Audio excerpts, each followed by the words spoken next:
Assalamu alaikum wa rahmatullahi wa barakatuh. Allahumma arina al-haqqa haqqan warzuqna ittiba'ahu wa arina al-batila batilan warzuqna ijtinabah.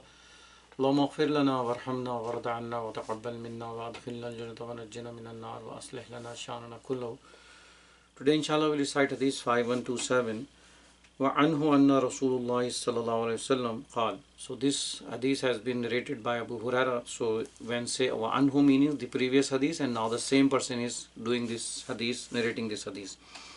أتدرون ما مفلس قالوا المفلس فينا من لا درهم له ولا متاع فقال إن المفلس من أمتي من يأتي يوم القيامة بصلاة وصيام وزكاة ويأتي قد شتم هذا وقذف هذا وأكل مال هذا وسفك دم هذا وضرب هذا فيعطى هذا من حسنته وهذا من حسنته فإن فنيت حسنته قبل أن يقضى ما عليه أخذ من خطاياهم فطرحت عليه ثم طرح في النار رواه المسلم.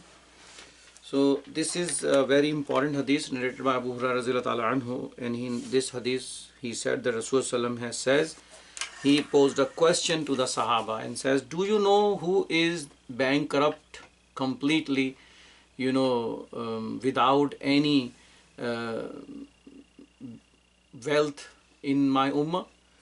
So Sahaba radhiyallahu ta'ala anhuma replied that someone who does not have any kind of wealth, meaning dirham and dinar, and they don't have any kind of worldly gains or worldly wealth. So Rasulullah is now explaining that who is truly a muflis, a bankrupt person in his ummah.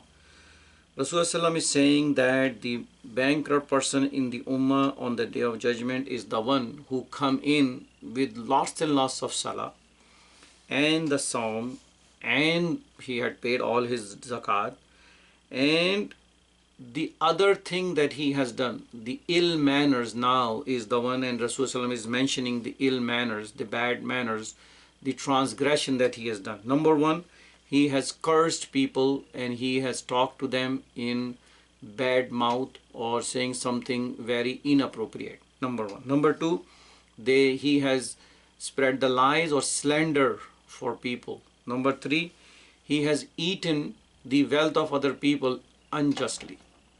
And this is very, very common in this day and age for people who are in authority or who are in government, illa mashallah. Meaning they just felt like that whatever, if they are a government employee, they feel like it is their right to just eat up everything which comes to them. And that's where the Rasulullah is giving them in third category. Number four is that someone who has killed other people unjustly. You know how much killing has been going on when there is a disagreement or someone stand up for the truth. Then the party who appears to have all the strength, especially again the ruling party, they can kill people. They can say just take away from this path and that's it. So killing people. And number four, when you had for no reason fought with other people and beat them up. Also this is very common in political parties, that they find someone who is against their political party to beat them up. So they become so fearful that they will never gonna raise any voice.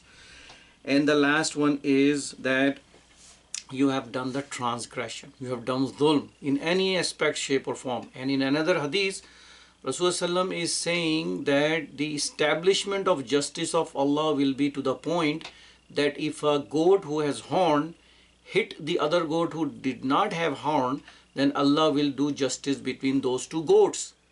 So imagine how much justice Allah will do with human beings. And these are the things that Rasulullah is warning people that you should not do, because what's going to happen, although these people are very, very, in the society very pious, because they feed people and they also do salah with people, and they do psalm, and they also do zakat, but because of these transgressions, what Allah will do with them on the day of judgment, the people who they have usurped the right of others, Allah will bring them in and all their good deeds will be giving to them.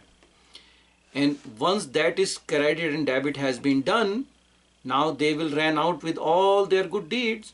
So what Allah will do, when someone still has the right on them, Allah will gonna take the bad deeds of those people and give it to them.